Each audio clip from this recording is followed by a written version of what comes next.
Mga Lodi, don't skip ads po tayo, maraming salamat sa patuloy ninyong pagsuporta. Paki-like and share naman dyan mga Lodi. At sa mga gustong mag-donate sa ating GCash or regular na load, mag-comment lang po tayo. Para patuloy tayong makapag-upload ng mga bagong kabanata. Marami pong salamat. Subaybayan natin ang kwento ng isang kabataang nangarap para sa kanyang mga mahal sa buhay. Mula sa pinakamahina tungo sa pinakamalakas. Alamin natin ang kwento ng kanyang buhay. Kabanata 2321 hanggang Kabanata 2330. Kabanata 2321. Gayunman, ang hindi kailanman naisip ni Yehan ay nasa mga nakalipas na araw ng kanyang pagninilay, sa mundo ng lahing tao, muling handa ng kumilos ang ambisyosong si Kang Tian Burial. Lahi ng tao, Tianquan Domain. Matapos mapilitang umurong ang Kang clan mula sa Tianshu Territory, lumipat sila sa Tianquan Domain. Ngunit hindi sila kumilos kaagad pagdating doon, naghilom muna sila at nag-ipon ng lakas. Ngayon, hindi na mag-aatubili pa si Kang Tian Burial. Ang aking Kang clan ay buhay pa. Kahit kinatatakutan kami ng lahat ng lahi na parang mga tigre at lobo mula nang kami sumabak sa digmaan, sa huli, wala pa kaming nasasakop na lungsod o lupain. Ang lahat ng ito ay dahil sa taong iyon. Nakaupo si Kang Tian Burial sa pinakamataas na pwesto, at sa ibaba niya ay ang maraming malalakas na mandirigma ng Kang clan, malamig ang mga mata. Habang lumalakad ang Kang clan sa kanilang paglalakbay, lumaganap ang takot sa iba't ibang rehiyon. Ngunit nagapi sila ni Yehan sa Yaoguang Domain at napilitang umatras. Pagdating ng mga demonyo, napunta sila sa Tianshu Domain. Akala nila ay tagumpay na, ngunit muli na namang nagbago ang tadhana, at muling napilitang umurong si Kang Tian Burial. Bagamat tila maganda ang naging paglalakbay ng Kang clan, ang totoo'y wala silang nakamtan na tunay na tagumpay. Panginoon, panahon na para tapusin ang tunggalian ninyo. Hindi pwedeng manatiling nakatali ang Kang clan dahil lamang sa kanya. Wika ng isa sa mga malalakas na mandirigma. Dahan-dahang tumindig si Kang Tian Burial, tumingin sa walang katapusang langit, at nagtanong, wala pa ring balita tungkol sa taong iyon. Wala pa rin, parang naglaho siya mula sa Tianshu Domain, pati ang Tianlong niya'y nawala rin. Isang babae, hanggang ganun ba ang kaya niyang gawin laban sa kanya? Malamig na tugon ni Kang Tian Burial.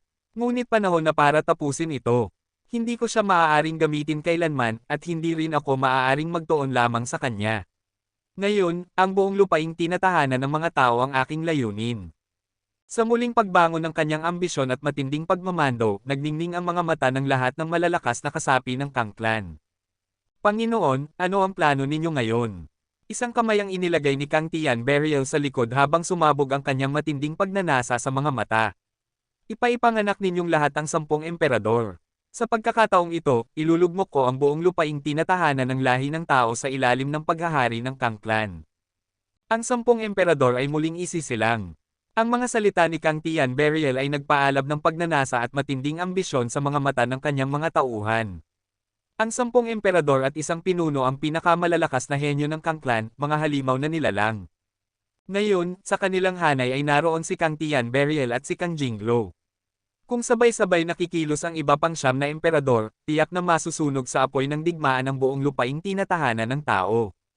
Siyempre, ang pinakamalakas sa kanila ay si Kang Tian Burial, ngunit ang 10 emperador ay mga henyo ring kasing lakas ni Kang Jinglo. Sa kanyang mga mata, sumiklab ang matinding ambisyon. Mula nang siya'y mamuno, wala pang makabuluhang tagumpay ang Kang clan. Maliban sa kanyang kaiabangan, malaking bahagi nito ay dahil kay Yehan. Ngunit ngayon, ayaw na niyang makipagtuos ng isa laban sa isa kay Yehan. Dapat ng pamunuan ng Kang clan ang buong lupain ng tao. Hindi maaaring manatiling nakatago ang kanilang tunay na lakas. Taong iyon, naniniwala akong hindi ka basta-basta matatalo. Darating ang araw na muli tayong magtatagpo. Ngunit ngayon, ipakikita ko ang tunay na lakas ng Kang clan. Sa ilalim ng bakal na hukbo ng aming lahi, walang makakatakas sa kapalarang wasak. Ang buong lupaing tinatahanan ng mga tao ay dapat nasa amin. Tumingin si Kang Tian Burial sa langit, nakatayo na may mga kamay sa likod. Samantala, nagsimula ng kumilos ang lahat ng malalakas na mandirigma ng Kang clan. Ang 10 emperador ay muling isisilang, at ang matagal ng nakatagong kapangyarihan ng Kang clan ay lalantad. Sa katunayan, ang mga lab ang pinangunahan ni Kang Tian Burial noon ay maliit na bahagi lamang ng tunay na lakas ng Kang clan. Kung naglakas loob silang magdeklare ng digmaan laban sa buong lahi ng tao, tiyak na higit pa ito sa 10,000 sundalo. Mga kasama, ayon sa balita mula sa Tianquan Domain, matapos ang mahabang panahon ng paghahanda, muli nang kumilos ang Kang Clan. Nasa panganib ang buong domain at nagsisimula ng magbuklad ang iba't ibang puwersa. May hinala ako, ang pag-atake nila ngayon ay magiging parang malakas na unos. Sa Tianshu Region, sa ibabaw ng banal na bundok ng Qin Clan, nagtitipon ang 7 paksyon, ang Soul Clan, Yi Clan, 10,000 Heavenly Palace, Lingho Clan, Qin Clan, Zun Clan, at Xin Clan. Mula nang umurong ang Kang Clan mula sa Tianshu, binabantayan na ng 7 puwersa ang bawat galaw nila. Ngayon, alam ng lahat na muli silang kumikilos. Ang buong lahi ng tao ay nakatuon ang tingin sa kanila. Kung muling gagalaw ang Kang Clan, tiyak na babalot ng digmaan ang lupaing matagal ng panatag. Sa narinig mula sa banal na emperador ng Yi Clan, naging seryoso ang lahat ng naruroon. Alam na nila kung gaano kalakas ang Kang Clan. Para silang bagyong nakabitin sa ibabaw ng lahi ng tao, madilim at nakakatakot. Huminga ng malalim ang pinuno ng Qin Clan. Kung gagalaw muli ang Kang Clan, ang magagawa lang natin ay patuloy na bantayan sila. Walang nakakaalam kung anong tusong plano pa ang nasa isip ng babaeng iyon, si Kang Tian Beriel. Kung tunay ngang magiging mabangis sila ngayon, wala tayong ibang magagawa kundi lumaban hanggang sa huli. Kabanata 2322. Sa narinig nilang lahat, lalong naging mabigat ang titig ng mga naruroon, at ang pakiramdam na paparating na unos ay ibang-iba kumpara noon. Hilagang lahi ng mga halimaw, sa kabisera ng malawak na lupain, dahil papalapit na ang digmaan ng 10,000 lahi, ang buong kabisera ay nababalot ng mainit at masiglang atmosfera. Sa oras na ito, halos libo-libong tribo mula sa malawak na lupaing ito ang nagtipon sa kabisera, lahat ng henyo ay nagsidatingan, naghihintay sa pagbubukas ng Yaoyu Secret Realm. Sa Wanyaolo, nakalabas na si Yehan mula sa mundo ng Xuanman. Bukas na magsisimula ang digmaan ng 10,000 lahi. Sa mga araw na nagdaan ng kanyang pagsasanay sa loob ng Xuanman, parehong ang Sky-Reaching Formation at ang Mad Saint War body niya ay malaki ang naging pag-unlad. Maaari nang sabihing muling tumaas ang kanyang lakas pandigma. Panginoon, bukas na opisyal na magsisimula ang digmaan ng 10,000 lahi. Ngayon, lahat ng henyo mula sa malawak na lupaing ito ay narito na sa kabisera. Handa na ba kayo? Sa loob ng Wanyao Pavilion, binuhusan ni Chen Liu ng tsaa si Yehan at tahimik na tumingin sa kanya. Nakaupo lamang si Xiao Li sa gilid na halatang naiinip. Sa mga araw na nagkulong si Yehan, si Chen Liu ang maingat na nag-alaga sa dalaga at hindi niya ito hinayaang lumabas-labas ng basta-basta. Siyempre, malaking dahilan dito ang alitan ni Yehan kay Yu Chongdo. Kung sakaling gamitin ni Yu Chongdo ang pagkakataong iyon upang saktan si Xiao Li, walang magagawa si Chen Liu para protektahan siya. Kung mananalo man ako sa digmaan ng 10,000 lahi o hindi, hindi iyon ang pinakamahalaga sa akin, wika ni Yehan. Basta makuha ko ang gusto ko, walang halaga sa akin ang isang hamkag na pangalan. Binibini Chen Liu, kapag nagsimula na ang digmaan, ipapaubaya ko sa iyo ang pag-aalaga sa kanya. Sa lakas ni Xiao Li, hindi maaaring isama ni Yehan ang dalaga sa naturang labanan. Ang larangan ng mga bayani ay tiyak na puno ng panganib. Napangiwi si Xiao Li, tila may sasabihin, ngunit tinapunan siya ng matalim na tingin ni Yehan kaya siya'y natahimik. Ngumiti si Chen Liu at nagsabi, Panginoon, makakasali kayo sa digmaan ng 10,000 lahi ng walang alalahanin. Si kapatid na Xiao Li ay ligtas na kasama ko rito sa Wanyao Building. Magkasama naming titingnan kung paanong magningning ang Panginoon sa loob ng Yaoyu Secret Realm. Mabilis lumipas ang gabi, at dumating ang bukang liwayway. Sumikat ang araw sa buong kabisera. Sa buong kabisera, milyon-milyong mata ang nakatingala sa langit. Ang nag-aalab na enerhiya ay kumalat sa kalangitan. Sa ilalim ng mga titig na iyon, isang hadlang na parang kurtina ng tubig ang dahan-daang lumaganap sa himpapawid ng kabisera. Bukas na ang Yaoyu Secret Realm. Sa tanawing ito, lalong tumindi ang apoy ng damdamin ng lahat. Ang mga mata ng mga henyo na sasali sa digmaan ay nagningning sa matinding liwanag. Yan ba ang Yaoyu Secret Realm? Sa loob ng Wanyao Tower, tinitigin din ni Yehan ang kurtina ng tubig na unti-unting bumabalot sa langit. Sa kanyang tingin, isang pasukan na parang ipo-ipo ang biglang lumitaw. Magsisimula na ang digmaan ng 10,000 lahi. Katulad ng dati, may sistema ng puntos. Kailangan mong makakuha ng 1,000 puntos upang makalabas ng Yaoyu Secret Realm. Ang unang 100 makakalabas ang papasok sa susunod na yugto. Walang batas sa loob ng Yaoyu Secret Realm, kung nais mong makakuha ng puntos, maaari lamang ito mula sa iba pang kalahok. Lahat kayo ay papasok ngayon. Naway pala rin kayo. Bigla, isang dagandong na tinig ang bomb-alot sa buong kabisera. Kasabay nito, 4 na pasukan ng Yaoyu Secret Realm ang sabay-sabay na bumukas, at isa-isang pumasok ang mga kalahok. At sa kanilang pagpasok, nakita ng lahat na bawat kalahok ay lumitaw mula sa kurtina ng tubig, at sa ibabaw ng kanilang ulo, mayroong isang makinang na numero. Isa. Oo, iisang bilang lamang, isa. Lahat ng kalahok ay may numerong iyon sa kanilang ulo, katulad ng experience point sa isang laro. Kapag nawala ang numerong iyon, ibig sabihin ay wala ka ng karapatang magpatuloy. Kung nais umusad, kailangang baguhin ang bilang na iyon mula 1 hanggang 1,000, at pumasok sa nangungunang 100. Ang tanging paraan ay nakawin ang puntos ng iba. Sa loob ng Yaoyu Secret Realm, agad sumiklab ang mga labanan. Walang sino man ang nagpakita ng awa, sapagkat walang batas doon. Kahit patayin ang kalaban ay walang paglabag.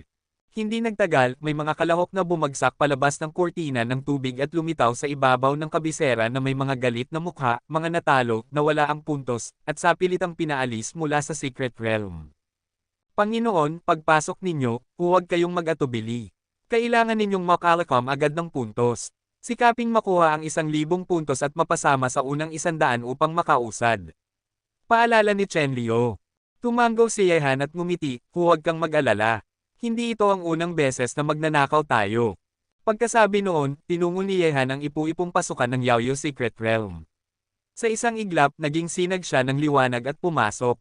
Ngunit sa sandaling dumaan siya, dama niyang may puwersang pumasok sa kanyang isipan, dahilan kung bakit lumitaw ang numerong 1 sa ibabaw ng kanyang ulo. Kabanata 2323. Kapag nawala ang kapangyarihang ito, mawawala rin ang mga bilang at mawawala ang karapatang umaban. Nang makapasok si Yehan sa Yaoyu Secret Realm, medyo nainggit si Shaoli. Natural niyang gustong lumahok sa Battle of 10,000 Clans dahil siya ay likas na masigla. Hoy bata, huwag kang makisali sa saya. Bagamat panabik ang Battle of 10,000 Clans, napakadelikado rin nito. Kapag lumahok ka, makakaperwisyo ka lang sa kanya. Umiling si Chen Liu kay Shaoli. Sa narinig, nagmukhang malungkot si Shaoli at wala nang nagawa kundi titigan si Yehan na ngayon ay nasa loob na ng Yaoyu Secret Realm. Sa sandaling iyon, lumitaw na si Yehan sa Yaoyu Secret Realm. Nang tumingin siya sa paligid, isa itong maliit na mundo na may mga bundok at ilog na nakapaligid. Gayunpaman, bawat galaw ng mga kalahok sa loob ng Yaoyu Secret Realm ay nakikita mula sa labas. Subalit, hindi nila nakikita mula sa loob ang nangyayari sa kabisera. 1,000 puntos. Napangiti si Yehan at agad na tumakbo papunta sa kawalan sa kanyang harapan. Ang 1,000 puntos ay nangangahulugang kailangan niyang maagawan ng puntos ang 999 na kalahok upang mabuo ito at makalabas sa Yaoyu Secret Realm. Mingwang, lahat ng kalahok ay nakapasok na sa Yaoyu Secret Realm. Sa pagkakataong ito, may 13 miyembro ng maharlikang pamilya ang kasali. Tiyak na makakakuha sila ng magagandang resulta sa Battle of 10,000 Clans. Sa sandaling iyon, sa banal na bundok ng kabisera ng hari, may isang napakalaking plaza. Sa gitna nito, nagniningning ang trono ng paboril, maganda at maringal, sa gisag ng kapangyarihan at dangal. Sa trono ng paboril, nakaupo ang isang gwapo at kahangahangang lalaking nasa katanghaliang gulang, gaya ng hari ng lahat ng nilalang. Suot niya ang isang makinang na korona na may 2 balahibo ng paboril, dahilan upang taglayin niya ang karangyaan at kapangyarihang imposibleng hindi mapansin. Sa magkabilang gilid ng trono ay nakatayo ang mga makapangyarihang miyembro ng angkang paboril, at lahat ng mata ay nakatuon sa Yaoyu Secret Realm. Punong pari, ang kapangyarihang demonyo na iyong hinulaan, lumahok din ba sa Battle of 10,000 Clans? Tanong ng haring daming habang nakatitig sa Yaoyu Secret Realm. Bahagyang tumango ang punong pari at sumagot, Ningwang, narito na sa kabisera ang puwersang iyon ng demonyo. Tiyak na para sa labanan ng 10,000 lahi siya dumating. Kapag lumitaw siya, malalaman ang kanyang tunay na pagkakakilanlan. Marahil ngayon ay nasa Yaoyu Secret Realm na siya. Kung ganoon kahalaga para sa punong pari, nais ko ring makita kung sino ang makapangyarihang puwersang iyon ng demonyo. Tumitig si Haring Daming sa Yaoyu Secret Realm kung saan nagsimula ng sumiklab ang mga labanan.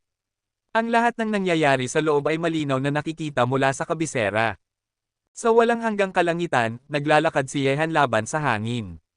Dumampi ang mainit na simoy sa kanyang mukha, worry naliligo sa araw. Kapag nakinig ng mabuti, maririnig ang mga tunog ng labanan sa malayo. Buzz! Biglang, umihip ang mababang ihip ng hangin sa paligid ni Yehan, at 7 figure ang sunod-sunod na lumitaw sa kanyang paligid, mga lalaki at babae na lahat ay nakatitig sa kanya ng may matinding pagkapuot. Hehe, hindi ko inasahan na makakakita ng nag-iisa sa Yaoyo Secret Realm. Hindi ba niya alam na ang mga nag-iisa ang pinakamabilis mamatay dito? Malamig na tawa ng isang binatang mula sa lahing demonyo. Bata, malas ka at kami ang nakatagpo mo. Kung ayaw mong mamatay, ibigay mo na ang iyong mga puntos. Kung hindi, ipapadala kita ngayon din sa impyerno. Ngumiti si Yehan at tumingin sa mga nakapaligid na Demon Master. Isa lang ang puntos ko, at napakarami nyo. Sino kaya ang dapat kong bigyan? Pareho lang yan, tigil na ang Saturday. Bibigyan kita ng pagkakataon para mabuhay, ibigay mo ang iyong puntos at umalis ka na rito ng maayos. Pagkasabi noon, kumawala ang nakakatakot na pagnanasa sa pagpatay mula sa 7 Demon Master. Para sa kanila, walang kahirap-hirap agawan ng puntos si Yehan na isang 4-Rob Demon Master lamang. Ngunit lalo pang lumawak ang ngiti ni Yehan. Mga Ginoo, ako naman ang magbibigay sa inyo ng pagkakataong mabuhay. Ibigay nyo ng kusa ang inyong mga puntos. Napatigil ang 7 Demon Master bago nagtawanan ng may panunuya. Ha, nakakita tayo ng tanga. Papatayin na natin siya at kukunin ang puntos. Pagkasabi ng binatang demonyo, agad na lumipad ang isang nakamamatay na atake patungo kay Yehan. Marami talagang bulag na nilalang dito sa Yaoyo Secret Realm. Ngumisi si Yehan, at sa sumunod na saglit, kumilos ang kanyang katawan na parang kidlat. Umalangaw-ngaw ang malakas na hangin na animoy kulog. Hindi na kinailangan ni Yehan gumamit ng matinding lakas para gapiin ang kanilang kampo. Sa iglap, napakabilis ni Yehan kaya't hindi na siya maaninag ng mga Demon Master. Bago pa man dumikit sa kanya ang kanilang mga atake, narinig na nila ang isang malabog na tunog. Wham! Sa sandaling iyon, isang Demon Master ang pinaslang ng kamao ni Yehan, at agad na sumabog ang katawan nito. Pagkatapos patayin ng Demon Master, biglang naramdaman ni Yehan na lalo pang lumakas ang kapangyarihan sa kanyang isipan. Ang bilang sa kanyang ulo ay nagbago mula 1 tungo sa 2. Kabanata 2324. Dalawa lang ang paraan para makakuha ng puntos. Una, pugutan ng ulo ang kalaban para automatikong makuha ang puntos nito, o kaya ay kusa nilang ibigay. Ano? Isang kasamahan ang agad na napatay, dahilan para mabigla ang 6 pang Demon Master. Ngunit simula ng kumilos si Yehan, hindi na niya sila binigyan ng pagkakataon. Lumitaw ang nakakatakot na mga anino sa paligid ng kawalan. Sa ilalim ng bilis at lakas ni Yehan, sa loob lamang ng ilang paghinga, 3 pang Demon Master ang naligas sa ilalim ng kanyang matitigas na kamao. Napakabilis ng eksenang ito na hindi nakaporma ang iba. 4 sa 7 Demon Master na umatake kay Yehan ang agad na napatay, at syempre, nadagdagan ng puntos ni Yehan. Halimaw siya, tumakas na tayo. Takot na sigaw ng 3 natitirang kabataang Demon Master, at sabay-sabay silang nagsitakbo palayo. Hindi nyo pinahalagahan ang pagkakataong ibinigay ko. Hindi ba huli na para tumakas ngayon? Umalangaw-ngaw ang tinig ni Yehan sa likuran nila, at sa isang iglap, lumitaw ang kanyang anyo sa kanilang harapan, parang multo, at hinaranggan ang daan. Nanginginig ang mga mata ng 3. Alam nilang napasubo sila sa hindi nila kayang tapatan. Anong balak mo? Matapang na tanong ng isang binatang Yaoso. Nanlamig ang tingin ni Yehan. Huwag kayong makulit. Ibigay nyo ang inyong mga puntos at lumayas na. Nagkatinginan ng 3 kabataang Demon Master. Ayaw man nila, wala silang nagawa kundi ibigay ang kanilang puntos kay Yehan para lamang mabuhay. Madali lang ang proseso, kapag pinawalang bisa ang kanilang lakas, maaari nila itong ipasok sa katawan ni Yehan. Pagkatapos ibigay ang mga puntos, unti-unting naglaho ang kanilang mga anyo at lumabas sila sa Yaoyo Secret Realm, tuluyang nawalan ng karapatang umaban. Sa pagtatapos ng madaling laban, at kasama ang sariling puntos ni Yehan, ang bilang sa kanyang ulo ay naging 8. Subalit, napakalayo pa nito sa 1,000 puntos na kanyang kailangan. Mukhang kailangan kong maghanap ng paraan para mangolekta ng mas mabilis. Napatingin si Yehan sa paligid at pumili ng direksyong tatahakin sa kawalan. Alam niyang kung hindi siya makakahanap ng malaking grupo, mahihirapan siyang makakuha ng maraming puntos. Sa ngayon, karamihan ng kalahok sa Yaoyo Secret Realm ay nagsasama-sama. Dahil ang nag-iisa, gaya ni Yehan, ay madaling target maliban na lang kung siya ay may pambihirang lakas. Kapag nagsanib ang mga makapangyarihan, mas madali silang makakapagnakaw ng puntos at mas maliit ang tsansang manakawan. Ito rin ang dahilan kung bakit nais ni Yu Chongdo na makipagsanib sa mga tulad ni Ling Xiao at Ji Hanling. Ngunit kahit malakas sina Yu Chongdo, kapag nakatagpo sila ng mas malalakas na grupo, mahihirapan din silang lumaban ng mag-isa. Lumipas ang kalahating araw mula nang makapasok si Ye Han sa Yaoyu Secret Realm. Sa panahong iyon, nakakuha siya ng ilang puntos mula sa mahihinang kalahok. Ngunit pagkaraan ng kalahating araw, umabot lang sa 30 ang kanyang puntos. Napakabagal. Hindi ko alam kung gaano katagal bago ko makumplito ang 1,000 puntos. Napakunot-noo si Ye Han. Plano niyang maghanap ng malaking grupo para maagawan, ngunit sa kalahating araw na iyon, hindi siya nakatagpo ng malalakas na koponan. Bigla, umalangaw-ngaw ang hangin mula sa malayong kawalan. Tumitig si Ye Han at nakita ang mahigit 30 tao na humahabol sa 4 o 5 kalahok. Hehe, narito na ang matatabang tupa. Ngumisi si Ye Han. Ngunit nang makita niya ang mga hinahabol, napakunot ang kanyang noo. Bakit sila pa? Kuya Liu, target na talaga nila kami. Sigaw ng isa habang tumatakbo ang 5 kasama ni Liu ng todo. Sa layong 1 kilometro sa kanilang likuran, isang grupo ng 30 tao ang humahabol.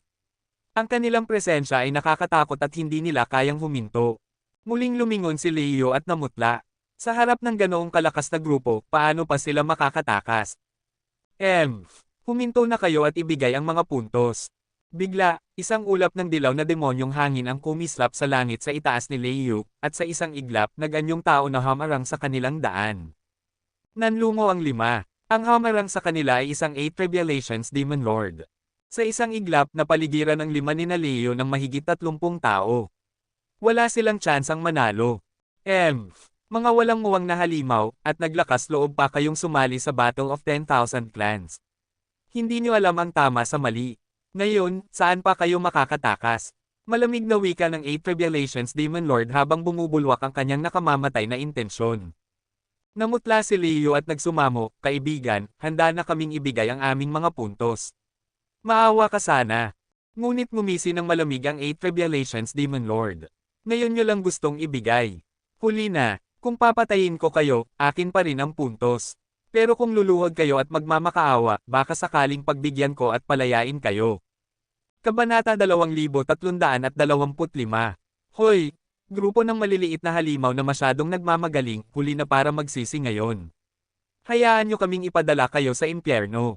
Namumutla ang mga mukha ni Liu at ng iba pa, at ang kasalukuyang sitwasyon ay tila nagtulak sa kanila sa isang walang daan palabas. Kuya Liu, mahigpit na hawak ni Yuji ang kanyang sandata. Ang kalupitan ng digmaan ng 10,000 lahi, ilang ulit na silang hinabol at tinangkang patayin sa loob lamang ng kalahating araw. Kung luluhod ako, talaga bang palalampasan niyo kami? Paus ang boses ni Liu, habang nakatitig sa 8 tribulasyong Demon Venerable. Maliit na demonyo, may iba ka pa bang mapagpipiliin ngayon? Malamig na tugon ng 8 tribulasyong Demon Venerable. Pagkarinig nito, nadama ni Liu at ng iba pa ang ganap na kawalan ng pag-asa. Siyempre, may iba silang pagpipilian, pero ikaw, baka wala ka ng masyadong pagpipilian. Sa oras ng kanilang kawalan ng pag-asa, isang pamilyar na tinig ang dumating mula sa kalangitan. Ang tinig na iyon ay mula sa mundong ito, at para kina Liu at sa iba pa, tila musika ito sa kanilang pandinig dahil kilalang kilala nila ang boses na iyon. Sa isang iglap muling sumigla ang kanilang mga puso. Kung naroon ang siraulong iyon, ano pa nga ba ang isang 8 tribulasyong demonyo? Agad na napatingin ang lahat sa direksyon ng pinagmulan ng tinig, at doon nakita ang isang figure, nakangiti habang dahan-dahang naglalakad kasabay ng ihip ng hangin. Nakatikom ang isang kamay sa likod, at ang malamig na simoy ay humahampas sa kanyang bakanting mangga sa kaliwang braso, na kumakaway sa hangin. Pagkakita rito, nagsimula ang mga sigawan at mura mula sa mga kaaway. Sino ba yan? Isa lang palang 4 na tribulasyong demonyo, ang kapal ng mukha. Mamaya, papatayin ko rin yung natitira niyang kamay. Hoy, itong Pyle dumating pa dito para magpakamatay. Maraming puntos yan, padadalhan ko silang lahat sa impyerno mamaya. Sa kabila ng mga banta, nanatiling nakangiti si Ye Han, na para bang ang mahigit 30 kataong iyon ay mga tupang naghihintay lamang na katayin. Si Kuya Hanye, siya nga talaga. Nang makita si Hanye na papalapit, napangiti si Yuji. Pakiramdam niya'y kahit bumagsak ang langit, basta't kasama nila ang binatang iyon, hindi sila mabubuwal. Huminga ng maluwag si Leo, at kita sa kanilang lima ang pakiramdam na nakaligtas sa bingit ng kamatayan. Ha! Buti na lang lumitaw ang taong ito, kung hindi, malalim na buntong hininga ang pinakawalan ni Xiaoying, sa kanila muling tinitigan si Yehan. Isa na namang nagpunta dito para magpakamatay. Marami ring puntos to. Mukhang pati ang Diyos ay pumapanig sa akin, malupit na ngiti ng 8 tribulasyong Demon Venerable, at ang kanyang malamig na tingin ay nakatuon kay Yehan. Hehe, sa tingin ko nga, ipinapadala ka dito ng Diyos, pero para sa akin, nakangiting tugon ni Yehan habang patuloy na lumalapit. Sa kanyang mukha, walang bakas ng takot. Pili na puro dakdak. Ngayon, dudurugin ko ang isa mo pang braso. Mula sa higit 30 katao, isang 6 na tribulasyong demonyo ang lumundag, galit ang mukha, at mariing tumapak sa ere bago ramaga sa papunta kay Yehan. Isang nakakatakot na kamao ang ibinagsak, at ang target ay ang kanang braso ni Yehan. Sa lakas ng suntok na iyon, tila makikita na ang eksenang pipilian si Yehan sa isang iglap. Maganda ang plano mo, pero tapos na ang kapalaran mo. Tumangala si Yehan at hinintay ang pagbagsak ng kamao. Hindi siya umiwas, at nang umabot sa kanyang noo ang suntok, biglang gumalaw ang kanyang kanang kamay na nakatago sa likod. Kasing bilis ng kidlat, lumabas ang kanyang mga daliri, matitigas na parang bakal, at madaling nasalo ang kamao ng kalaban, na hindi na ito makausad pa. Nanlaki ang mga mata ng 6 na tribulasyong demonyo, at nanigas ang kanyang mukha. Dahil gusto mong pilayin ang braso ko, isusuko mo ngayon ang kamay mo. Biglang nanlilisik ang mata ni Yehan, at bahagya niyang pinisil ang kamao. Crack! Agad na nadurog at nagkabaluktot ang braso ng 6 na tribulasyong demonyo. Ang nakakatindig balahibong tunog ng nababalit na dudurog na buto ay nagpayanig sa lahat ng nakakita. Aahhh. Ang kamay ko, demonyong pile. Madumi ang bibig mo, kaya wala ka ng silbi pa. Malamig na sabi ni Yehan. At sa isang iglap tuluyang naputol ang braso ng 6 na tribulasyong demonyo. Dugo ang bumulwak mula sa hiwa, at sa sobrang sakit ay napaluhod ito sa harap ni Yehan, humahagulgol sa matinding paghihirap. Kabanata 2326. Matapos putulin ang braso ng 6 na tribulasyong demonyo, ibinuka ni Yehan ang kanyang malaking kamay at ipinatong ito sa ulo ng kalaban, sa kamarahas na pinilipit ang kanyang 5 daliri. Crack! Ang tunog ng nabaling leeg ay nagpatindig ng balahibo ng lahat ng nakarinig. Isang 6 na tribulasyong demonyo ang pinatay ng ganoon lang kadali, habang si Yehan ay nakangiti pa. At ang target na ito ay isa lamang 4 na tribulasyong demonyo. Dahil sa gulat, napatigil ang mahigit 30 katao, nakadilat ng malaki ang mga mata, nakatitig sa nakakatakot na eksenang iyon. Gayunpaman, sa kanilang mga tingin, patuloy pa ring naglakad si Yehan papunta sa kanilang hanay. Hayop! Sabay-sabay tayong umatake at patayin siya. Biglang dumagundong ang boses ng 8 tribulasyong demonyo, na nagpabalik sa kanilang diwa mula sa pagkabigla. Sa isang iglap, galit na umatake ang mahigit 30 katao, at ang kanilang nakakakilabot na aura ay kumalat sa langit at lupa. Umihip ang malakas na hangin habang ang mga figure ay sabay-sabay na sumugod kay Yehan. Ang pagkikita ay kapalaran. Malugod kong tatanggapin ang mga puntos ninyo. Tumalon ang katawan ni Yehan, parang ilaw na kumislap, at lumitaw sa kanyang kamay ang isang itim na bakal na pamalo. Isang hampas lamang, at ang lahat ng kapangyarihan ng demonyo ay nagtipon dito, winasak ang mga katawan ng ilang kalaban at nagpakalat ng dugo sa kalangitan. Kumikilos si Yehan na parang kidlat, naglalakbay sa langit at lupa. Sa bawat hampas ng bakal na pamalo, may buhay na nawawala. Sa loob lamang ng isang minuto, higit kalahati ng kanilang grupo ang napatay o nasugatan. Habang lalong lumalakas ang labanan, lalong tumitindi ang kapangyarihan sa isip ni Yehan, at mabilis na tumataas ang bilang ng kanyang mga puntos. Ang kasiyahang dulot ng pagtaas ng puntos ay tila nagpapalasing sa kanya. Hayop na ito, nang makita ng 8 tribulasyong demonyo na ang kanyang grupo ay pinupuksan ng iisang tao, namutla siya sa gulat at galit. Mula sa langit, bigla siyang sumalakay kay Yehan, dala ang napakalakas na puwersa na nagpayanig sa kalawakan. Tinatanggap ko rin ang puntos mo. Bahagyang tumaas ang kilay ni Yehan. Sa gitna ng pag-atake ng 8 tribulasyong demonyo, mabilis niyang inihampas ang bakal na pamalo, mas mabilis at mas malakas kaysa sa kalaban. Tumama ito diretso sa ulo ng 8 tribulasyong demonyo. Boom! Sa isang hampas, nagulungan ang kanyang ulo at nagkalat ang dugo. Napatay ni Yehan ang 8 tribulasyong demonyo sa isang iglap. Sa nasaksihan ng mga demonyong nakapaligid, nanlaki ang kanilang mga mata sa takot. Ngunit hindi sila binigyan ng pagkakataon ni Yehan na makatakas. Kumalat ang nakakatindig balahibong aura ng demonyo sa paligid, at sa kislap ng kidlat pinaslang niya silang lahat. Walang nakaligtas. Sa oras na iyon, nagawang burahin ni Yehan mag-isa ang buong grupo ng mahigit 30 katao. Ang punto sa ibabaw ng kanyang ulo ay biglang sumirit paitaas, halos lumampas na sa 200. Isang tao lamang laban sa 30 kalaban, at pinuksa niya silang lahat. Ang madyugo at mabangis na labanan ay muling nagpagulat kina Leiyo at sa iba pa, na mas lalong namangha sa kakaibang lakas ni Yehan. Ang buong himpapawid ay nabalot ng matinding amoy ng dugo. Ang mga naputol na braso at binti ay nagkalat sa lupa. Sa ibabaw ng kawalan, dama ni Yehan ang matinding saya mula sa biglaang pagtaas ng kanyang puntos. Ang pagkawasak ng grupong iyon ay nagdala sa kanya halos ng 200 puntos. Sino ba ang taong ito? Mag-isa niyang kinalaban at nilipol ang isang grupo ng 30 katao.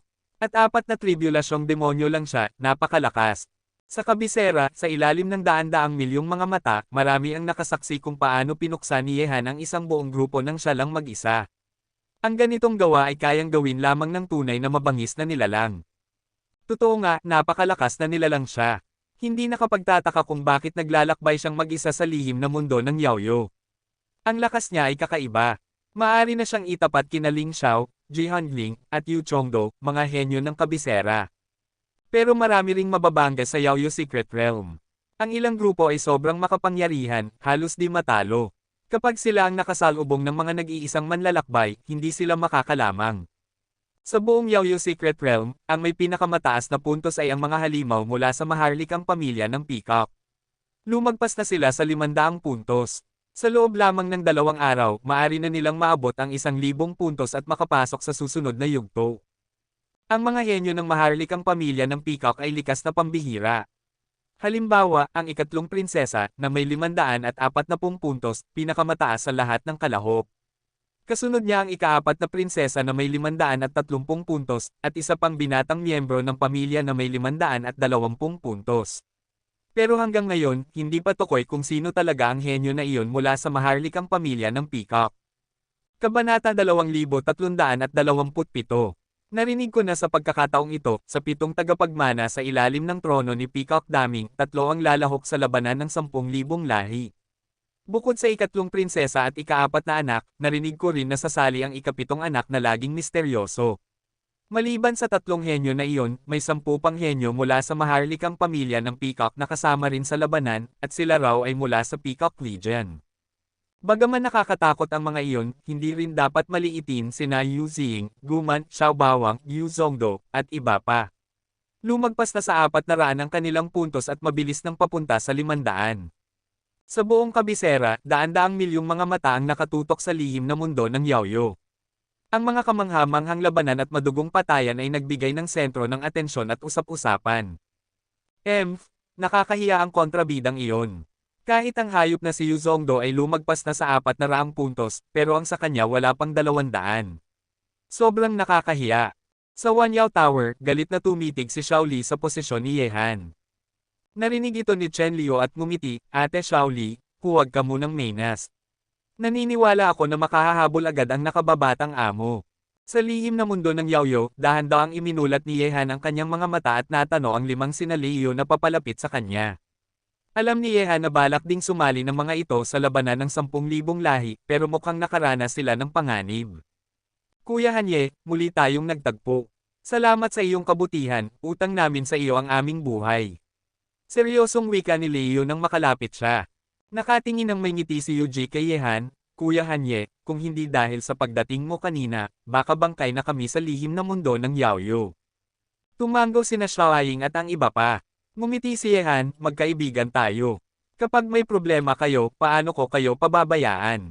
Bukod pa roon, nakakaakit din talaga ang mga puntos ng mga iyon. Pero, alam ba ninyo kung paano mabilis makakuha ng maraming puntos?" Sagot ni Leo, "Kuya Hanye, 2 paraan lamang ang mabilis na makapag-ipon ng puntos.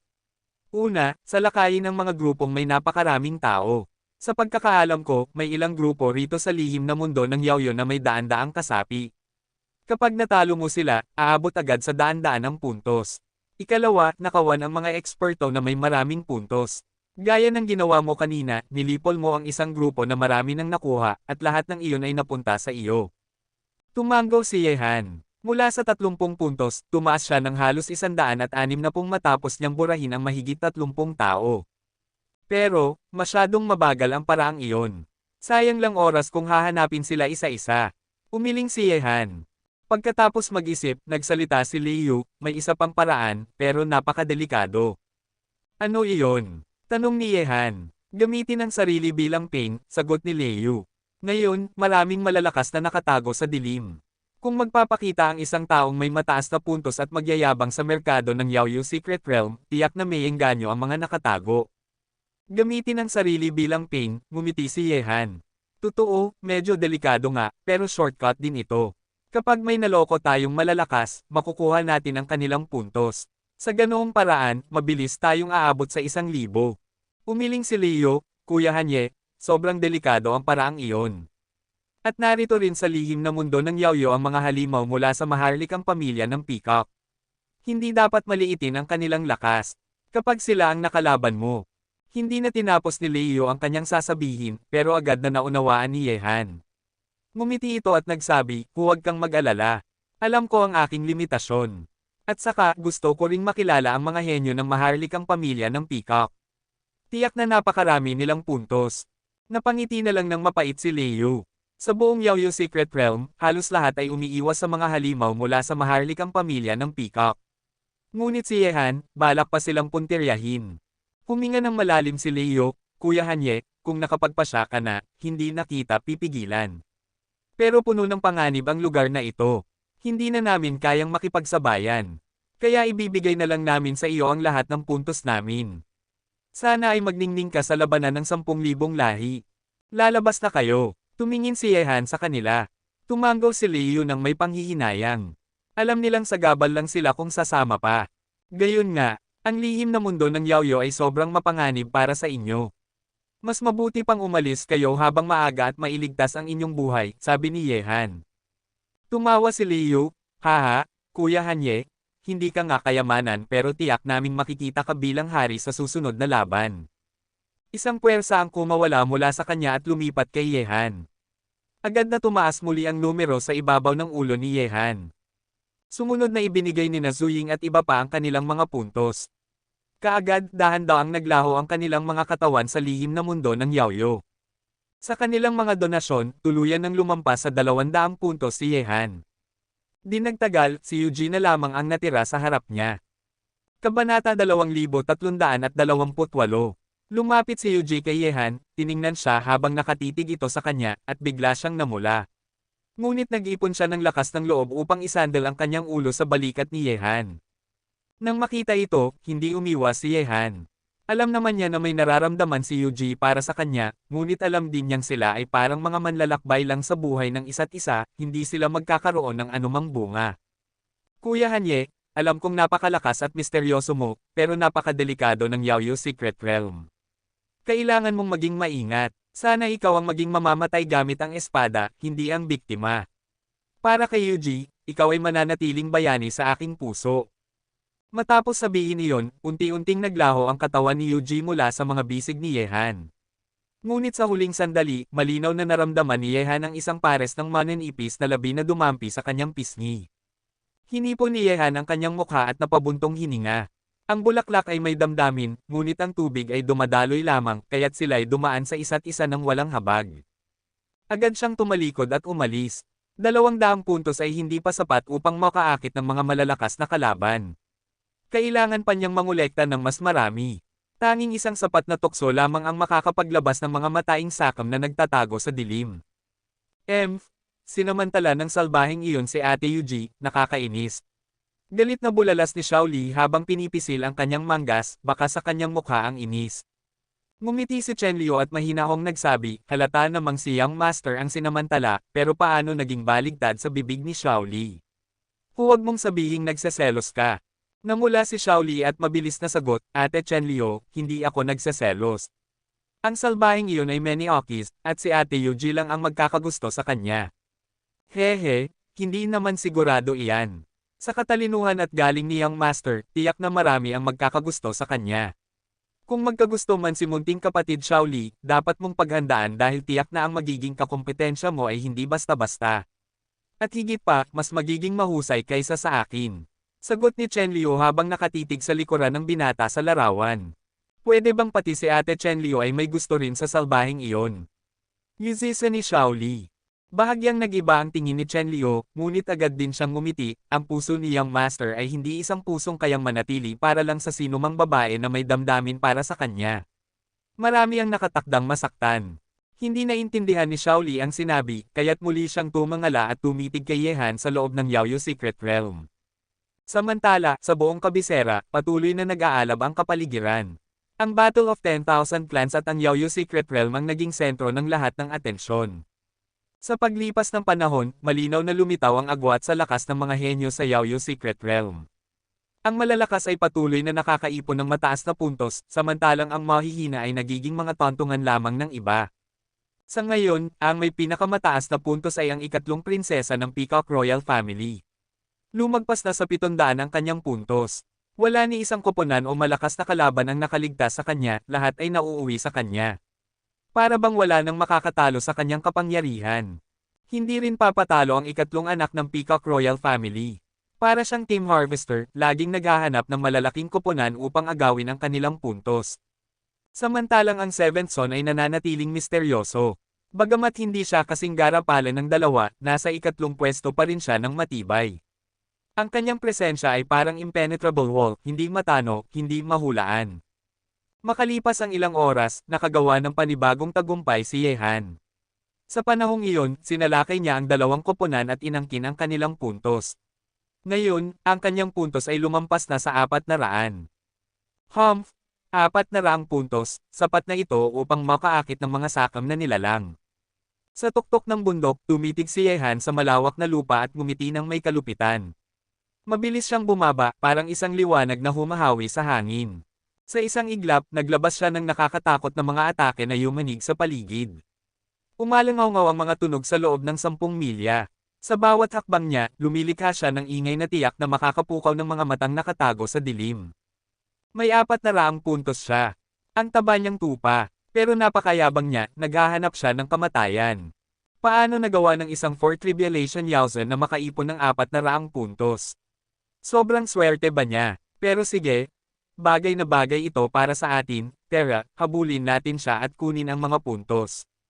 Unti-unti, lumitaw mula sa dilim ang mga nakatagong masters at koponan, lahat ay hinahatak ng kumikislap na bilang sa ulo ni Yehan. Anong balak ng taong iyon?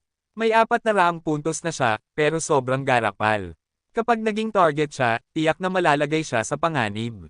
Ganito kayabang, para na niyang sinasabing gusto niyang mamatay. Hindi ba niya alam iyon? Naging usapan din ito ng mga tao sa kabisera. Sa larawan, makikita si Yehan na nag-iingay habang naglalakbay, para bang sinasadya niyang ipaalam sa lahat ang kanyang kinaroroonan. Ate Chen Liu, ano bang balak ng salbahing iyon? Tanong ni Shaoli, bagamat hindi siya gaanong nag-aalala dahil alam niyang halos imposibleng malagay sa alanganin si Yehan sa lakas nito. Ginagamit ang sarili bilang pain, upang palabesan ang ahas mula sa lungga, sagot ni Chen Liu. Kabanata 2329. Kumikislap ang mga mata ni Chen Liu. Alam niyang hindi ganoon kabobo si Yehan, kaya't iisa lang ang paliwanag, inaakit niya ang mga kalahok na may mataas na puntos upang maagaw ang mga iyon. Sa loob ng Yaoyu Secret Realm, ang kabaliwan ni Yehan ay hindi lang nakaakit ng maraming kalahok, kundi pati na rin ang mata ng buong kabisera. Sa 400 puntos, tapang niyang magyabang sa loob ng Yaoyu Secret Realm. Maliban na lang kung sobra ang lakas niya, tiyak na humihingi siya ng kamatayan. Isang Demon Venerable ng 4 Tribulations at may 400 puntos. Ang batang ito ay kakaiba. Sa plaza ng banal na bundok, isang makapangyarihang kasapi ng Peacock Royal Family ang napansin si Yehan. Karaniwan, ang 4 Tribulations Yaozen ay nasa pinakailalim ng mga kalahok, halos walang tsansang mabuhay ng matagal. Medyo kakaiba nga, baka sadyang maswerte lang ang batang ito. Sabi ng isa pang makapangyarihan mula rin sa Peacock Royal Family. Narinig ito ng mataas na pari. Bahagya niyang sinulyapan si Yehan na patuloy pa ring gumagawa ng ingay. Kumunat ang kanyang noo, ngunit wala siyang sinabi. Mahigit 10,000 ang kalahok sa Yaoyu Secret Realm, para sa kanya, hindi pa sapat si Yehan upang matawag na tunay na halimaw. Sa kalangitan, tumingin si Yehan sa paligid, at lalo pang lumapad ang malupit na ngiti sa kanyang labi. Ramdam na niya ang mga makapangyarihang aura na lumitaw sa likod at paligid niya. Mukhang panahon na para ayusin ito. Ngumisi si Yehan at mabilis na tumakbo na parang hangin, patungo sa isang bundok sa malayo. Paglapag niya sa tuktok, kalmado siyang naghintay. Hindi nagtagal, umalangaw-ngaw ang mabigat na presensya sa paligid, at gumulo ang kalawakan. Sunod-sunod na naglitawan ang mga anino, para bang teleportation ang ginamit. 4 na kampo ang bumuo ng pag-ikot sa paligid ng bundok, bawat isa ay napakalakas ang dating. Pinagmasdan ni Yehan ang 4 na kampo. Ang pinakamalakas ay may mahigit 70 tao, matitindi at punong-puno ng puwersa ng kasamaan. 2 pang kampo ay mga grupo rin, at ang huli ay gaya ni Yehan, isang nag-iisang manlalakbay na may 500 puntos na. Parang isang makamandag na ahas ang dating niya, ang titig pa lang ay tila kagat ng isang lason. Sa oras na iyon, napaligiran si Yehan sa bundok. Ang makinang na numero sa ibabaw ng kanyang ulo ay naging nakamamatay na tukso. Nakakagulat nga, isang Demon Master ng 4 Revelations at may 400 puntos. Pero sa amin mapupunta ang mga iyon. Malamig na sabi ng isang kabataang pinuno ng kampo, sabay silap sa iba pang 3 grupo bago niya tinutukan ng matagal ang nag-iisang manlalakbay. Kung sino man ang makakuha ng tabaing tupa na ito, kanya-kanya tayong lakas, sagot ng isa pang pinuno na may matalim na tingin. Alam nilang matapos makuha si Yehan, magbabaliktaran din sila upang magpatayan para sa puntos. Kung ayaw ninyong mamatay, lumayas kayo, akin siya. Malamig at mapanupol na sigaw ng nag-iisang manlalakbay. Kasabay nito, bigla niyang pinakawalan ang nakakatindig balahibong presensya na parang bagyo. Nanlamig ang tingin ng 3 kampo. Zuyeking, sobra kang mayabang. Kung sino ang makakakuha ng tabaing ito, kanya-kanya lang yan. Gusto mong angkinan lahat, Zuyeking. Walang papayag niyan. Kung pipilitin mo, baka ikaw pa ang malugi. Napatingin si Yehan kay Zuyeking. So siya pala si Zuyeking, isa sa mga kilalang henyo ng kabisera, kasentanyag ni na Yuzongdo at iba pa. Hehe, bakit kayo nagtatalo? Sabay-sabay ba kayong aatake, o isa-isa? Nakangising sagot ni Yehan mula sa tuktok, kalmado at walang pakialam kahit nasa panganib. Arogante, siya ay akin. Patayin siya at kunin ang puntos. Sa iglap na iyon, umabad ang 70 katao na parang nagngangalit na bagyo, lahat ay nakatuon kay Yehan. Sa lakay, kunin ang mga puntos. Kasabay nito, gumalaw din ang 2 kampo, sabay-sabay na umatake mula sa 3 direksyon, parang tiyak na panalo na sila. Ang walang katapusang kasakiman, haatak sa inyo patungong impyerno. Unti-unting naglaho ang ngiti ni Yehan. Sa isang iglap bumuo ng mahiwagang seal ang kanyang kanang kamay, at ang buong mundo ay tila nabalot ng kapangyarihan nito. Umuga ang lupa, yumanig ng malakas, at ang mga batong nakapaligid ay nagsimulang manggotol. Buzz!